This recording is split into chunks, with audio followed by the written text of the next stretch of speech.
मेरी शादी को काफ़ी समय हो चुका था, लेकिन मेरे पति ने मुझे हाथ भी नहीं लगाया था। मेरी सास रोज़ाना कमरे में बादाम वाला दूध लेके आती और कहती, इसे अपने पति को पिला देना। इस दूध को पीने के बाद मेरा बेटा तुम्हारे साथ पति पत्नी का रिश्ता ज़रूर बनाएगा। लेकिन मेरे पति दूध पीता ही नहीं था, बल्कि वॉश बेसिन में फेंक देता। मुझे बहुत गुस्सा आता। एक दिन मैंने उसे दूध वॉश बेसिन में फेंकने नहीं दिया और खुद पी लिया। थोड़ी देर बाद जो मेरे साथ हुआ, मेरे रोंगटे खड़े हो गए। न जाने क्यों रेहान रोज़ गिलास का दूध फेंक देता। मुझे उसकी यह हरकत बहुत बुरी लगती। मैंने उसे कई बार मना भी किया और कहा कि जब मम्मी जी इतने प्यार से दूध लेके आती हैं तो तू पीता क्यों नहीं, लेकिन वह यह बात ही नहीं मानता और दूध फेंक देता। लेकिन आज मैंने सोच लिया था कि दूध फेंकने नहीं दूंगी, इसीलिए मैंने दूध लेकर साइड टेबल पर रख दिया। उसने मुझसे कहा दूध फेंक दो। मैंने कहा मैं थोड़ी देर में फेंक देती हूँ, और फिर थोड़ी देर बाद मैंने वह दूध पी लिया। लेकिन मुझे नहीं पता था कि दूध पीने के बाद मेरे साथ मेरा नाम प्रिया है, मेरी उम्र 26 साल है, मैं विधवा औरत हूँ और विधवा होने के बाद अपने ससुराल में ही रह रही हूँ। मेरी शादी 1.5 साल पहले मानव से हुई थी। मानव मेरी दोस्त का रिश्तेदार था। ये रिश्ता मानव की मर्जी और पसंद के मुताबिक हुआ था। हमारा इन लोगों से मिलना जुलना तो नहीं था, लेकिन मेरी दोस्त की बहन की शादी में हमारी मुलाकात हुई। मानव को मैं पहली नज़र में ही अच्छी लगी थी। मेरी मम्मी वैसे भी मेरे रिश्ते के लिए बहुत परेशान थी, इसीलिए मानव का रिश्ता आते ही उन्होंने फ़ौरन स्वीकार कर लिया। दरअसल मैं जब 4 साल की थी तो अभी मेरे पापा की डेथ हो गई थी, और उसके बाद मम्मी ने अकेले तनहा मेरी परवरिश की थी। मेरा और मेरे भाई नहीं था। मैं अपनी मम्मी की इकलौती औलाद थी, इसीलिए मम्मी की खुशियों का इकलौता सहारा मैं ही थी। मम्मी ने छोटी मोटी नौकरी करके मेरी परवरिश की। वह तो भगवान की कृपा थी कि एक घर अपना था, जिसके कारण काफ़ी आसानी हो रही थी। मैं जब 18 साल की हुई तो मम्मी ने रिश्ता देखना शुरू कर दिया, लेकिन लड़के वालों को बहुत ज़्यादा डिमांड थी। वह दहेज की हर चीज़ चाहते थे। मम्मी बेचारी कैसे लड़के वालों की डिमांड के अनुसार इतना दहेज देती। इसीलिए दिन गुजरते गए। मेरा हुस्न और मेरी पढ़ाई भी मेरे किसी काम नहीं आ सकी, और देखते देखते 24 साल की हो गई। मम्मी ने अब रातों की नींद उड़ चुकी थी और पल भी चैन नहीं था। वह चाहती थी कि उनके मरने से पहले शादी हो जाए। अक्सर वह इस बात का इजहार भी करती रहती, क्योंकि मेरे रिश्ते की परेशानी में मम्मी ब्लड प्रेशर और शुगर की मरीज हो गई थी। वह रातों को सो नहीं पाती थी। मैं हालांकि बहुत समझती थी। मैं अपनी सेहत खराब मत करो, आप भगवान पर भरोसा करो, लेकिन वह तो माँ थी, उनको मेरे भविष्य की चिंता रहती थी। वह मेरा घर बसा देखना चाहती थी। मम्मी रिश्तेदारों से भी मिलना जुलना कम कर दिया था, क्योंकि लोग हमदर्दी जताते थे, गरीब समझकर दान देने की कोशिश करते, जबकि मेरी मम्मी खुददार थी, उनको यह गंवारा नहीं था। इसीलिए रिश्तेदारों के यहाँ जाना छोड़ दिया। एक दिन मम्मी की दोस्त अपनी बहन की शादी का कार्ड लेके उसने मेरी मम्मी से कहा, आंटी आप और प्रिया शादी में ज़रूर आना। मम्मी ने कहा ठीक है बेटा, हम ज़रूर आएंगे। हम दोनों माँ बेटी कहीं पर नहीं गए थे, इसीलिए मैंने अपने लिए खास तौर पर पिंक कलर का गाउन तैयार करवाया और मम्मी के साथ लेकर शादी में चली गई। शादी में मानव और उसकी मम्मी मौजूद थी। मानव ने मुझे पहली नज़र में ही पसंद कर लिया और यूं मेरी शादी झटपट तय हो गई, और मैं ब्याह कर मानव के घर चली आई। मानव बहुत अच्छे और प्यार करने वाले पति साबित हुए। बहुत खुशकिस्मत थी कि मानव मेरी ज़िंदगी में आए। मानव ने हर तरह से मेरा ख्याल रखा। उनकी कोशिश होती कि मेरी हर ज़रूरत पूरी हो। मम्मी भी हमें खुश कर देखकर बहुत खुश रहती। मेरी सास कभी अच्छी तो कभी बुरी हो जाती, लेकिन मैं नज़रअंदाज कर देती, क्योंकि घरों में ऐसी छोटी मोटी बातें होती रहती हैं। 1.5 साल गुजर चुका था, पता ही नहीं चला। मानव ने बहुत कम मायके जाने देते थे, क्योंकि उनका कहना था कि तुम्हारे बगैर एक पल भी नहीं रह सकता। इसीलिए वे मुझे मायके में रात को नहीं रहने देते, अपने साथ लेकर जाते और अपने साथ ही वापस ले आते, क्योंकि उनका कहना था कि तुम्हारे बगैर एक पल भी नहीं रह सकता। इसीलिए वह मुझे मायके में नहीं रुकने देते, उनके साथ लेकर जाते। मम्मी की तबीयत बहुत ख़राब थी, जिसकी वजह से मैं बहुत परेशान थी। मेरी परेशानी को देखते हुए मानव ने मुझे मम्मी के पास रात को रुकने की अनुमति दे दी और कहा कि तुम आज यहीं पर रुक जाओ, आंटी की हालत ठीक नहीं है, मैं कल किसी समय आकर तुम्हें ले जाऊंगा। मैं खुद भी अपनी माँ के रुकना चाहती थी, लेकिन मानव की वजह से उनसे कह नहीं पा रही थी। लेकिन जब मानव ने खुद ही कह दिया तो मैं खुशी-खुशी रुक गई। लेकिन मुझे नहीं पता था कि यहाँ पर रुकना मेरी सारी ज़िंदगी बर्बाद ही बन जाएगी। मुझे ऐसा दुःख मिलेगा जिससे मैं कभी भी निकल नहीं सकूँगी। मानव मुझे छोड़कर वापस चले गए। मम्मी की हालत भी अच्छी नहीं थी। मैंने उनको दवा देकर लिटा दिया और उनके साथ दूध गर्म करने किचन में चली आई। लेकिन गर्म दूध पीने के साथ उनके काफ़ी अच्छा महसूस होता था। मम्मी को दूध पिलाने में मैं उनके पास ही सोने के लिए लेट गई। बिल्कुल इसी तरह उनके साथ लग गई, जैसे शादी से पहले उनके साथ लिपट कर सोया करती थी। लेकिन थोड़ी ही देर बाद करीब 10 बजे एक फ़ोन आया जिसने मेरी दुनिया ही गुजार कर रख दी। फ़ोन मानव के घर से आया था। फ़ोन पर मानव का छोटा भाई रेहान था, जिसका कहना था कि भाभी, हम सबको भाई छोड़कर चले गए हैं। हम हमारी दुनिया उजड़ गई है, हम अनाथ हो गए, भाई मर गए हैं। यह बात सुनना था कि मेरे पैरों तले से ज़मीन निकल गई और आँखों में के पत्थर सी हो गई। एक बार मैं बार-बार रेयान से पूछ रही थी कि रेयान क्या हुआ? तुम क्या बकवास कर रहे हो? क्या हुआ मेरे मानव को? लेकिन तब तक फ़ोन बंद हो चुका था। मैंने मम्मी की हालत की परवाह नहीं की और पागलों की तरह बाहर की तरफ भागी थी। मम्मी मुझे पीछे से आवाज़ देती रह गई, प्रिया रुको तो सही, क्या हुआ? मुझे तो बताओ। लेकिन मुझे इतनी हिम्मत नहीं थी कि मैं मम्मी को कुछ बताती। मैं किसी तरह भागकर सड़क पर आई और बस को हाथ देकर उसमें बैठ गई। मैं भगवान से प्रार्थना कर रही थी कि सब कुछ ठीक हो, रेयान मजाक कर गया हो, मानव ने मुझे बुलाने की खातिर रेयान से वह फ़ोन करवाया हो। लेकिन ऐसा कुछ न हुआ। मेरी सारी दुआएं रद्द हो गई। मैं जब अपनी ससुराल पहुंची तो देखा वहां पर तो मातम का माहौल था। लोगों की भीड़ थी और हर आंख में आंसू गिर रहे थे। हर कोई रो रहा था। सामने मेरा मानव बेजान शरीर के साथ लेटा हुआ था, आंखें बंद किए हुए। ऐसा लग रहा था जैसे अभी अभी आंखें खोल देगा। मैं एकदम आगे बढ़ी और फिर बेहोश होकर गिर गई। न जाने कितने समय बाद मुझे होश आई। जब होश में आई तब मानव का अंतिम संस्कार हो चुका था और मानव का ये गम में दिल से भुला नहीं पा रही थी। बार बार उनका हंसता मुस्कुराता चेहरा मेरी नागाहों के सामने आ रहा था। वह हमेशा मुझसे यही कहते थे कि तुम्हें मुझे छोड़कर मत जाना, वरना मैं मर जाऊंगा। और शादी के बाद यह पहली रात थी जब मैं उनके अलग थी और उसी रात मानव मुझे छोड़कर इस दुनिया से चले गए। मुझे तो अभी तक यह भी नहीं पता था कि मानव ने क्या हुआ। मैं अपने कमरे में बैठी हुई थी, मानव को याद करके रो रही थी। 4-5 दिन गुजर चुके थे। मैंने अपनी सास से पूछा आखिर मानव को हुआ क्या था। तो मेरी सास कहने लगी, पता नहीं, मैं तो अपने कमरे में आराम कर रही थी। अचानक शोर हुआ। मैं बाहर आई तो देखा रेयान चिल्ला रहा था। मैं चीख रहा था। मैं दिल पर हाथ रखे आगे बढ़ी तो देखा मानव नीचे फर्श पर पड़ा हुआ है। उसके रोते सोते सोते ही देहांत हो गया।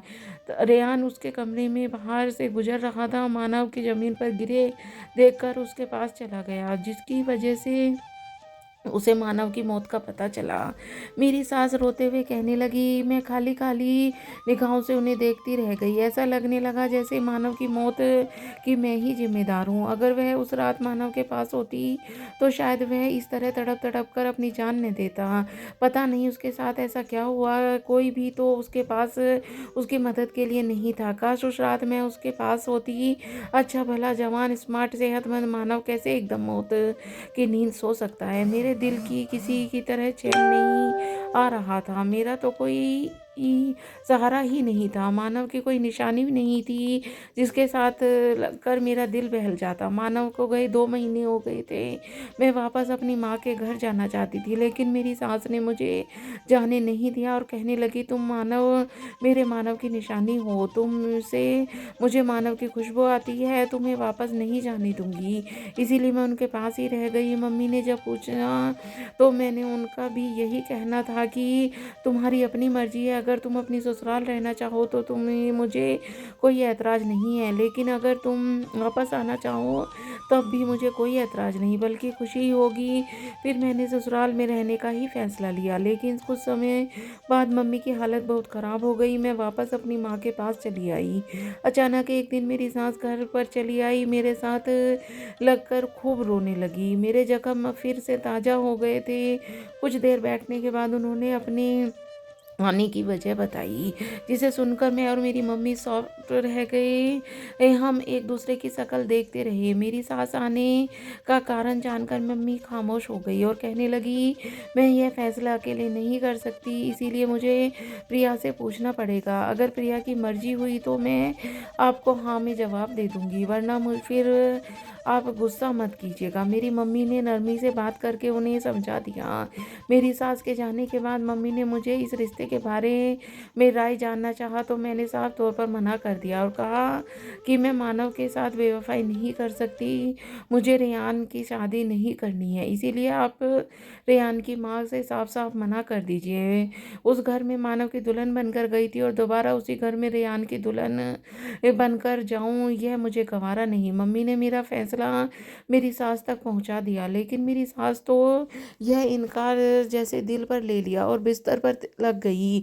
उनकी तबीयत खराब हो गई और वह बार बार मुझे बुलाने लगी। रेहान ने मुझे फ़ोन करके मेरी सास की हालत के बारे में बताया और कहा कि आप बस एक बार आ जाएं, मम्मी की हालत बहुत ख़राब है और बार बार आपको पुकार रही है। आप एक बार आ जाइए तो शायद उनका दिल बहल जाएगा, वह आपका इंतज़ार के इनकार के सदमे से बाहर निकल सकेंगी। रेहान की बात पर मैं खामोश हो गई थी और फिर मैंने रेहान से कहा कि तुम मुझसे शादी का ऐतराज़ नहीं है, असल में शादी मैं नहीं करना चाहती। एक बार मैंने शादी कर ली और दोबारा अब शादी नहीं करना चाहती। मैं पूरी ज़िंदगी अपने मानव के नाम पर जीना चाहती हूँ, इसीलिए मुझे माफ़ कर देना। लेकिन मेरी बात सुनकर वह कहने लगा, मैं खुद भी आपसे शादी के लिए तैयार नहीं हूँ।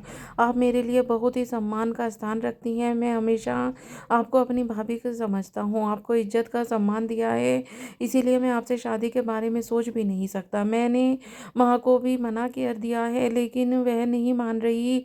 वह आपसे बहुत मोहब्बत करती हैं क्योंकि आप मानव भाई की पत्नी थी और अब उनकी विधवा हैं, इसीलिए माँ आपको अपने साथ अपनी ही नज़रों के सामने रखना चाहती हैं। लेकिन अगर आप राज़ी नहीं हैं तो कोई बात नहीं, माँ को मना लूँगा।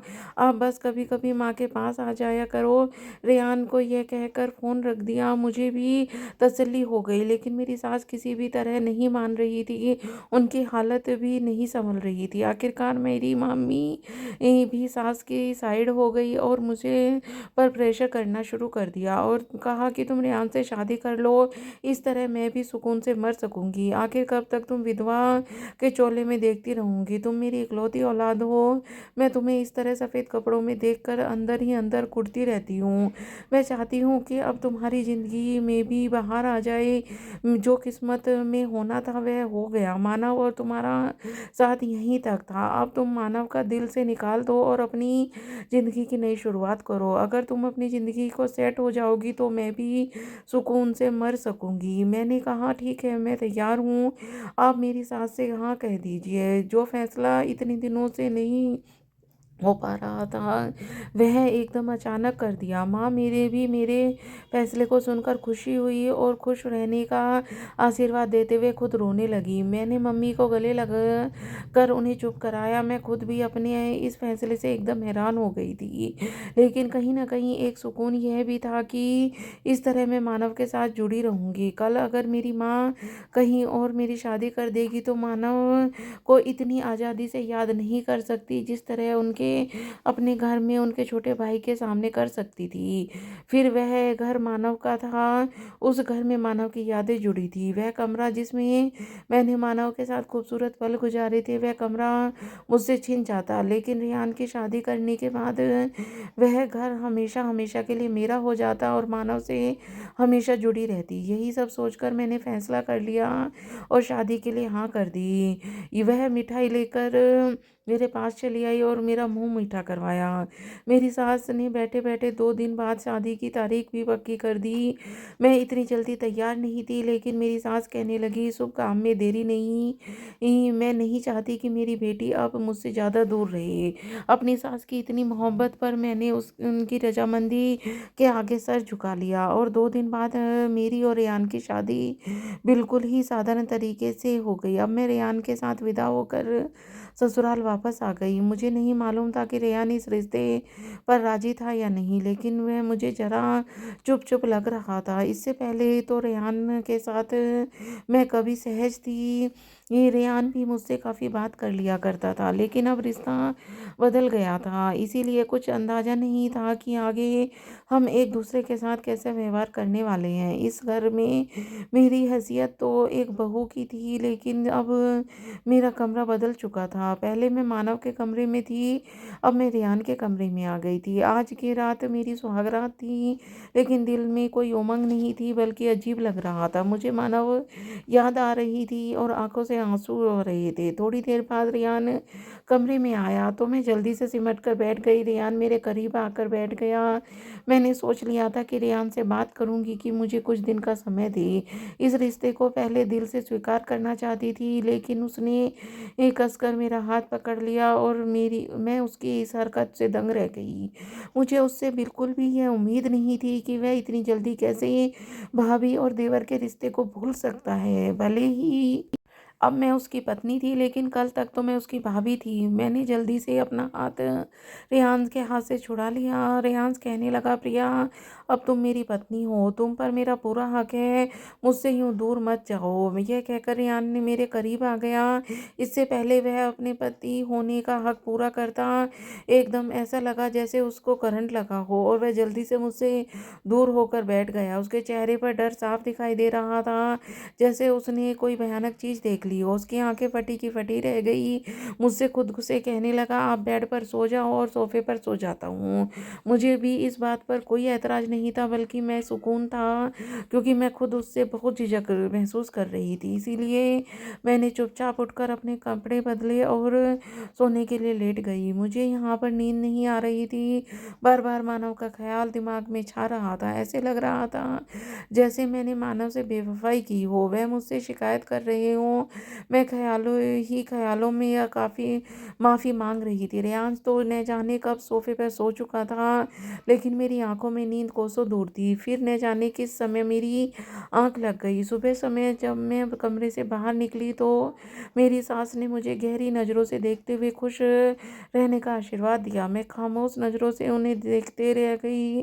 कुछ दिन इसी तरह से गुजर गए। मेरी सास मुझसे कहने लगी, बेटा, रेहान तुम्हारे साथ अच्छे से तो रहता है ना? मैंने कहा, हाँ मम्मी, ये सब ठीक है। तो कहने लगी, तुम दोनों के बीच में पति पत्नी वाला संबंध बना या नहीं? अपनी सास की बात सुनकर मैं शर्म से पानी पानी हो गई, सर झुका लिया। मेरी सास जैसे समझ गई और कहने लगी, तुम चिंता मत करो, रेहान तुम्हारी तरफ जरूर झुकेगा। दरअसल वह इस रिश्ते पर राजी नहीं था। मैंने उसकी शादी करने के लिए राजी किया, लेकिन वह जरूर तुम्हारी तरफ आएगा, तुम्हें एक अच्छे और सच्चे पति जैसी मोहब्बत देगा। मैंने अपनी सास की बात सुनकर सर झुका लिया। रेहान और मेरी शादी को आज 1 महीना हो गुजर चुका था, लेकिन शादी की पहली रात रेहान बेकरारी से मेरे पास आया था। अब वह बेकरारी खत्म हो चुकी थी।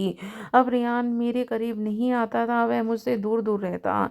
ऐसा लगता था जैसे वह मेरे करीब नहीं तो आना चाहता है, लेकिन पता नहीं कोई चीज़ रोक रही है। रेहान की हालत अब मुझे ये अजीब सी लगने लगी थी। वह रात को अचानक उठ कर बैठ जाता और बहुत देर तक कमरे में इधर उधर टहलता रहता। मैंने उससे पूछा भी, लेकिन उसने मुझे कुछ नहीं बताया। एक दिन मैंने अपनी सास से बात की। मेरी सास यह सब सुनकर हैरान रह गई।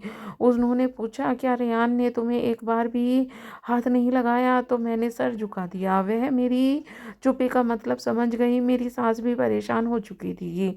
हम दोनों के बीच में पति पत्नी वाला कोई संबंध नहीं बना था। मेरी सास किसी सोच में डूब गई। उसी रात मेरी सास ने रेहान को अपने कमरे में बुलाया। पता नहीं दोनों माँ बेटे कमरे के अंदर क्या बातें कर रहे थे। फिर अगली रात जब मैं कमरे में चली गई तो मेरी सास दूध का गिलास लेकर आई, जिसमें बादाम मिला हुआ था। कहने लगी, ये रेहान को पिला देना और उसका दिल तुम्हारी तरफ झुकेगा, उसके दिल में तुम्हारे लिए मोहब्बत बढ़ेगी। मैंने उसकी बात सुनकर सिर हिला दिया। दूध साइड टेबल पर रख दिया। कुछ देर बाद रेहान भी कमरे में आ गया। मैंने उसे कहा कि दूध पी लो, लेकिन उसने अजीब हरकत से उसने वह गिलास दूध उठाकर वॉश बेसिन में फेंक दिया। उसकी हरकत से मैं हैरान थी। मैंने उसे कुछ नहीं कहा। सुबह अचानक मेरी सास रेहान से पूछ लिया, क्या तुमने दूध पिया था? तो वह कहने लगा, नहीं, भाई ने सपने में आकर मना कर दिया था तो मैंने उसे नहीं पिया। अब हर रोज़ ऐसा ही होता। मेरी सास बादाम वाला दूध लाती, दूध मुझे कमरे में पकड़ा देती और कहती, रेहान को पिला देना, लेकिन रेहान नहीं से कहती तो वह दूध नहीं पीता, उल्टा वाश बेसन में फेंक देता। मुझे रेहान पर अब गुस्सा आने लगा था। आखिर वह ऐसा क्यों करता है? अब मुझे उसके अपनी सास पर गुस्सा आता कि अगर वह दूध नहीं पीता तो वह उसे न दिया करे। अब रोज़ दूध फेंकने से क्या फ़ायदा? लेकिन मेरी सास रोज़ाना दूध का गिलास कमरे में रख जाती और रेयांश जो रोज़ाना वह दूध फेंक देता। उस दिन तो रेयांश के साथ इस बात पर लड़ पड़ी थी। यह जो तुम कर रहे हो बहुत गलत बात है। आखिर मम्मी इतने प्यार से दूध का गिलास लाती है और तुम फेंक देते हो, कितनी बुरी बात है। इस तरह दूध का अपमान होता है। खाने पीने के चीज़ों का अपमान नहीं करना चाहिए। मम्मी का दिल भी टूटता है। रेहान कुछ पलों के खामोशी से मुझे देखता रहा, फिर कहने लगा, आपको पहले ही कहा था कि भाई ने सपने में आकर मुझे मना किया है दूध मत पीना, इस वजह से मैं दूध नहीं पीता। मम्मी को भी यह बात समझाना चाहिए, लेकिन न जाने क्यों वह नहीं समझती। इसका जवाब दिया। मैं चुप हो गई। मुझे समझ नहीं आ रहा था कि रेयांश के साथ क्या समस्या है। रेयांश मुझसे शादी तो कर ली, लेकिन अभी तक हमारे बीच कोई भी रिश्ता पैदा नहीं किया था जो पति पत्नी के बीच होता है। वह मेरे और रेयांश के बीच नहीं था। मैंने भी कोशिश नहीं की थी। वह भी मेरे साथ अजनबी जैसा सुलूक करता था और मैं भी उस दूरी बना कर रखती। पहले हमारा जो संबंध था वह देवर भाभी का था, अब तो वह भी नहीं है। पहले कम से कम भाभी होने के नाते मैं काफ़ी बातचीत कर लिया करती थी, अब वह भी नहीं। अब वह देवर भाभी वाला रिश्ता ख़त्म हो गया था। जब भी वह मुझसे बात करता तो उसके शब्दों में झिझक होती, मैं भी उससे बातें करते हुए झिझक महसूस करती। उन्हीं दिनों अचानक मेरी मम्मी की तबीयत ख़राब हो गई। मैं मम्मी के पास गई, मैंने मम्मी की खूब सेवा की और मम्मी अब बिल्कुल ठीक हो गई। उन्हीं दिनों मेरी पूरी पुरानी दोस्त भी अपने ससुराल से मायके आई हुई थी। उसे पता चला कि मैं मायके आई हुई हूँ तो वो मुझसे मिलने मेरे घर आई। मैंने उसे देखकर बहुत खुश हुई और मैंने कहा कि तुम्हारे बारे में ही सोच रही थी, तुमसे मिलने के लिए आज तुम्हारे घर जाने वाली थी। चलो अच्छा हुआ तुम आ गई, कितने दिन हो गए हम मिले हुए। मैंने उसका बहुत अच्छे से स्वागत किया। फिर उसके साथ इधर उधर की बातें करने के दौरान समय गुजरने का एहसास ही नहीं हुआ। अचानक उसने मुझे बातों बातों में रेयांश के बारे में पूछ लिया, तुम्हारा देवर मेरा मतलब है तुम्हारा पति है, तुम्हारे साथ ठीक है तो है ना? तो मैंने गहरी सांस भरकर कहा, वह ठीक है, बस मेरे दिल से कभी मानव की याद नहीं जाती। मैं कोशिश तो करती हूँ कि रेहान के साथ सच्चे दिल से अपने रिश्ते की शुरुआत करूँ और उसके साथ शादीशुदा ज़िंदगी की शुरुआत करूँ, पर पत्नी होने का सारा हक और प्यार दूँ, लेकिन क्या करूँ? घर भी एक है और उस घर में पहले मानव की पत्नी बनकर गई थी, अब रेहान की पत्नी बनकर रह रही हूँ। तो मेरे लिए बहुत मुश्किल है इतनी जल्दी पुरानी यादों से पीछा छुड़ाना। मैंने कहा तो मेरी दोस्त ने सर हिला दिया और मेरे हाथ पर हाथ रखकर कहने लगी, बस तुम हिम्मत मत हारना, कोशिश करो कि मानव भाई की यादों को दिल से निकाल कर रेहान को खुले दिल से अपना लो, फिर देखना जिंदगी कितनी खूबसूरत हो जाएगी। मैंने भी उसकी बात पर सर हिला दिया। फिर मेरी दोस्त चली गई। उसके जाते ही मैंने मम्मी से कहा कि मम्मी कल मैं अपने घर वापस चली जाऊंगी, बहुत दिन हो गई है। मेरी सास और रेयांश ने जाने किस तरह गुजारा कर रहे होंगे। मेरी बात सुनकर मम्मी कहने लगी, हाँ मैं भी तुम्हें यही कहने वाली थी, तुम्हें काफ़ी दिन हो गई हैं, तुम 2-4 दिन के लिए चली जाओ, फिर बाद में चाहे तो आ जाना। मैंने सर हिला दिया और उठकर कमरे से आ गई। अपने कमरे में बैग के कपड़े रखने लगी। सुबह होते ही नाश्ता करके मैं माँ से कहा, माँ मैं जा रही हूँ कहकर मैं चली आई। मेरी सास मुझे देखकर खुश हुई और कहने लगी, बहुत याद आ रही थी और कह रही थी इतने दिन हो गए हैं मेरी बेटी को घर वापस आई, अच्छा हुआ तुम खुद आ गई। शाम को जब रेहान घर आया तो उसने मुझे देखा तो एकदम से ठिठक कर रुक गया, जैसे कुछ कहते कहते रुक गया हो। फिर वह कमरे में चला गया। मुझे थोड़ी सी मायूसी हुई। मुझे लगा रेयांश मेरे इतने दिनों की गैर मौजूदगी महसूस किया होगा। मुझे एक बार बताएगा ज़रूर कि मुझे मिस किया है, लेकिन उसने तो कोई भी बात नहीं की बल्कि खामोशी से चला गया। मैंने सोचा शायद अपनी माँ के सामने कहने से हिचक रहा हो, कमरे में जाकर मुझसे ज़रूर कहेगा तुम्हें मिस किया है। लेकिन कमरे में गई तो तब भी रेयांश कुछ नहीं बोला। हमेशा की तरह मेरी सास फिर से दूध का गिलास लाई, लेकिन रेयांश कमरे में मौजूद नहीं था। कपड़े चेंज करने के बाद रेयांश बाहर चला गया। मैंने अपनी सास से कहा कि आप इसे वापस ले जाइए, रेयान पीता नहीं है बल्कि उल्टा वॉश बेसिन में फेंक देता है। वह कहने लगी अगर प्यार से पिलाओगी तो वह ज़रूर पी लेगा। मैंने खामोशी से गिलास लेकर रख दिया। मेरी सास चली गई तो न जाने मेरे दिल में क्या ख्याल आया कि मैंने वह गिलास उठाकर खुद पी लिया। बेड पर लेट गई।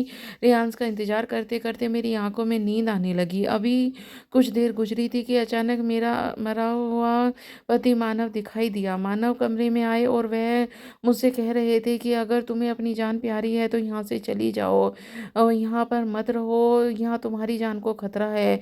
वह चिल्ला चिल्ला कर मुझसे यही कह रहे थे कि मैं एक झटके में उठ खड़ी हुई और अपने आसपास नज़र घुमाकर देखने लगी, लेकिन मानव कहीं भी नहीं थे। उसका मतलब यह मेरा सपना था। सपने में मानव ने भागने को क्यों कहा? मैं एकदम उठकर बाहर की तरफ भागी। मेरी सास ने मुझे बाहर की तरफ आते देखा तो परेशानी से पूछने लगी क्या हुआ बेटा, सब ठीक है ना? मैंने सास से कहा कमरे में मानव है, यहाँ पर कमरे की तरफ इशारा करते हुए कहा तो मेरी सास खुद भी डर गई। एकदम उठकर मेरे कमरे की तरफ गई, लेकिन वहाँ वापस आने के बाद वह कहने लगी वहाँ पर तो कोई नहीं है, कमरा बिल्कुल खाली है, तुम्हें ज़रूर कोई गलतफहमी हुई है। मैं अपना सर दोनों हाथों में थाम कर बैठ गई और कहने लगी मानव आए थे, मैंने अपनी आंखों से देखा है। वह मुझसे कह रहे थे कि तुम जान प्यारी है तो यहाँ से चली जाओ। मैं इसका मतलब नहीं समझ रही कहकर मैं रोने लगी। मेरी बात सुनकर मेरी सास का चेहरा एकदम सफ़ेद पड़ गया और वह मुझे देखते हुए ज़मीन पर गिर गई। अपनी सास की यह अंदाज मुझे कुछ अलग अलग सा लगा, इसीलिए मैंने उससे पूछा क्या हुआ मम्मी, आप क्यों परेशान हो? मेरी बात पर मेरी सास की आंखों में आंसू बहने लगे। फिर वह ज़ोर ज़ोर से रोने लगी। अब मैं बहुत ज़्यादा परेशान हो चुकी थी। कुछ देर बाद मेरी सास रो रो कर थक गई और फिर कहने लगी कुछ नहीं बेटा, बस यूं ही मेरा दिल भर आया था। लेकिन मैंने अपनी सास से कहा कि मम्मी जी यूं ही दिल नहीं भरा जाता, बल्कि ज़रूर कोई बात है। आपको मेरी कसम, सच बताइए आखिर क्या बात है? मैंने अपनी कसम देकर अपनी सास को मजबूर कर दिया। तो कुछ पल खामोश रहने के बाद वह कहने लगी बेटे मैं उनसे जो भी कहूँगी बिल्कुल सच कहूँगी, इसीलिए तुम सच को स्वीकार करना। हो सके तो मुझे और रियांश को माफ़ कर देना। मेरी सास ने कहा तो मैं उनकी तरफ उलझन भरी निगाहों से देखने लगी। मेरी सास कहने लगी यह बात उन दिन की है जिस दिन मैंने और मानव ने तुम्हें पहली बार देखा था। रियांश भी तुम्हें उसी दिन देखा था। मुझे तुम मानव के लिए पसंद आई थी। मैं घर आकर मानव को इस रिश्ते की बात की तो वह खुशी से खिल उठा, लेकिन रियांश को भी तुम अच्छी लगी थी और उसने तुम्हें अपनाने का फैसला कर बैठा था। वह मुझसे पहले बातें करना चाहता था, लेकिन इससे पहले मैंने मानव के लिए तुम्हें पसंद कर लिया। रेयान ने दोबारा यह बात मुझसे नहीं की और खामोश हो गया। उससे दिल ही दिल में अपनी मोहब्बत दबा ली और ख्याल था कि शायद समय गुजरने के साथ साथ यह बात खुद ख़त्म हो जाएगी। लेकिन जब तुम शादी करके घर आई तो हर समय उसकी निगाहों के सामने आ गई। रेयांश की प्यासी नज़रें तुम्हारे चेहरे से दिखती रहती और तुम इस बात पर बेखबर थी। इसीलिए मैंने जब महसूस किया कि रेयान तुम्हें पसंद करता है तो मैंने उसे बहुत डांटा और बुरा भला कहा, उसे समझाया अब यह ख्याल दिल से निकाल दो, क्योंकि प्रिया अब तुम्हारी भाभी बन चुकी है और उसकी तरफ इस नज़र से मत देखना, उसका सम्मान करो। लेकिन रेयान मुझसे बहुत लड़ा और कहने लगा बचपन से ही कोई अच्छी चीज़ होती है तो आप भाई को दे देती हो, मुझसे छीन लेती हो। मेरा साथ, मेरा दिल और मेरी खुशी, मेरी मोहब्बत आपने उठाकर भाई की गोद में डाल दी। मैं यह बात उसे कैसे भुला दूँ? उसके दिल और में पनपते हुए यह बगावत के जज्बे ने मुझे खतरे की घंटी लगी। मैंने उसे समझाती रही। अब रेयान ज़्यादातर खामोश रहने लगा, लेकिन फिर भी मुझे उससे डर लगता। और एक दिन जब तुम अपने मायके गई हुई थी तब रेयान और मानव के बीच तुम्हारे कारण झगड़ा हुआ। मानव ने अपने भाई की जिंदगी में पहली बार हाथ उठाया, लेकिन रेयान ने तुम्हारे बारे में कुछ गलत बातें बोली थी। लेकिन मानव ने जब रेहान पर हाथ उठाया तो रेहान बदले की आग में अंधा हो गया और उसने बिल्कुल भी नहीं देखा कि उसके सामने उसका भाई है। उसने गला दबाकर अपने भाई को मार दिया। मैं रेहान को रोकती रही, लेकिन रेहान ने मेरी एक ने सुनी, मुझे धक्का दे दिया और एक भाई ने दूसरे भाई का कत्ल कर दिया। मैं एक बेटा खो चुकी थी और दूसरा बेटा खोना नहीं चाहती थी, इसीलिए अब सब यही कहा कि मानव की मौत अचानक सोते हुए हो गई। अगर लोग सच्चाई का पता चल जाता तो वो भाई ने भाई को मारा है तो मेरा एक बेटा तो वैसे ही मर गया था, दूसरा जेल की सलाखों में चला जाता। मानव के मरने के बाद रियांश मुझे कहा कि जाकर प्रिया को रिश्ता मांगो, उसने शादी करनी है। मैं खामोश निगाहों से उसे देखती रह गई, जिसे अभी इस बात का एहसास ही नहीं था कि उसका भाई मार दिया है। तुम्हारा रिश्ता लेकर गई, तुम दोनों ने से शादी करवा दी, लेकिन शादी की पहली रात ही रियांश जैसे ही तुम्हारे करीब गया, उसके मरे हुए भाई की शक्ल दिखाई दी, मानो उसे अपनी आंखों के सामने साफ दिखाई दे रहा था। तभी तो डर कर रहा था, तुम्हारे पास जाने की कोशिश करता तो मानव की शक्ल दिखाई देने लगती और वह डर जाता। जब मुझे पता चला कि तुम्हारे बीच अभी तक शादीशुदा संबंध नहीं बना है तो मैंने रेहान से बात की। रेहान ने मुझे सब कुछ बता दिया। मुझे भाई का चेहरा दिखाई देता है। जैसे ही प्रिया के करीब जाने की कोशिश करता हूँ तो मानव को खो चुकी थी, लेकिन रियान को अब नहीं खोना चाहती थी। अब तुम्हारा परिवार बनाना चाहती थी। मैं चाहती थी कि तुम दोनों की ज़िंदगी हंसी खुशी रहे, इसीलिए मैं दूध में कुछ ऐसी चीज़ें मिलाकर देती जिससे कि रेयांश वह दूध पी ले और फिर उसे कुछ होश न रहे, तुम दोनों के बीच शादीशुदा रिश्ता बन जाए। लेकिन रेयान को अपने भाई को मारने का पछतावा हो रहा था, इसीलिए वह जानबूझकर दूध नहीं पीता और ना ही तुम्हारे करीब जाना चाहता था। वह अक्सर सपने में मानव को देखता, मानव उसे नाराज नजर आता, उसे तो उठाकर बैठ जाता। रेयांश को अपने किए पर पछतावा हो रहा था, इसीलिए वह तुम्हारे करीब भी नहीं जाना चाहता था। वह मुझसे माफ़ी मांगता है, लेकिन मैं उसे माफ़ कर दूं जिससे मेरे बेटे को मुझसे छीन लिया, सिर्फ एक औरत के पाने की खातिर मेरा घर उजाड़ दिया। अगर रेयांश पहले यह बात समझ जाता तो शायद आज हालात अलग होते, लेकिन उसने अपनी जलन और मोहब्बत में अंधा होकर ऐसा नहीं किया और मेरी दुनिया ही उजाड़ दी। लेकिन अब वह पछता रहा था। अब मैंने उसे समझाने की कोशिश की कि तुम प्रिया के साथ अच्छे से रहने की कोशिश करो, उसे इज्जत और मोहब्बत दो, वह तुम्हारी पत्नी है। लेकिन वह कहता कि जैसे ही प्रिया के करीब जाने की कोशिश करता हूँ, भाई सामने आकर खड़ा हो जाता है और फिर मैं उसे दूर हो जाता हूँ। यह सब नहीं बताना चाहती थी, लेकिन आज इस तरह तुमने मानव के बारे में कहा तो तुम्हें यह सब बताने पर मजबूर हो गई, क्योंकि मैं आप सब बातें जानने का पूरा हक है। लेकिन बेटी मुझे माफ़ कर दो, मैं मजबूर थी, बेबस माँ थी। मैं अपने एक बेटे के बाद दूसरा बेटा नहीं खोना चाहती थी, इसीलिए मैंने तुमसे और सब लोगों से झूठ बोला, इसीलिए मुझे माफ़ कर देना। मेरी सास मेरे आगे हाथ जोड़ते हुए कहा, लेकिन मैं अपने पति मानव के कातिल को यूं ही खुला कैसे घूमने दे सकती थी। आज जिसने अपने भाई को मारा है, कल वो मुझे और मेरी माँ को भी मार सकता है। इसीलिए मैंने अपनी सास के आगे हाथ जोड़ दिए और उनसे कहा कि मम्मी मुझे माफ़ कर दो, लेकिन मैं रेयांश के सज़ा दिलवा कर रहूँगी और मैं आपके बुढ़ापे का सहारा बनूंगी। लेकिन रेयान के कल को हमारे लिए भी खतरनाक साबित हो सकता है। मेरी सास ने कहा, ठीक है बेटा, जैसी तेरी मर्जी। रेयांश अब जेल की सलाखों के पीछे है, उसे अपने किए की सज़ा मिल चुकी है। तो दोस्तों, आपको ये कहानी कैसी लगी?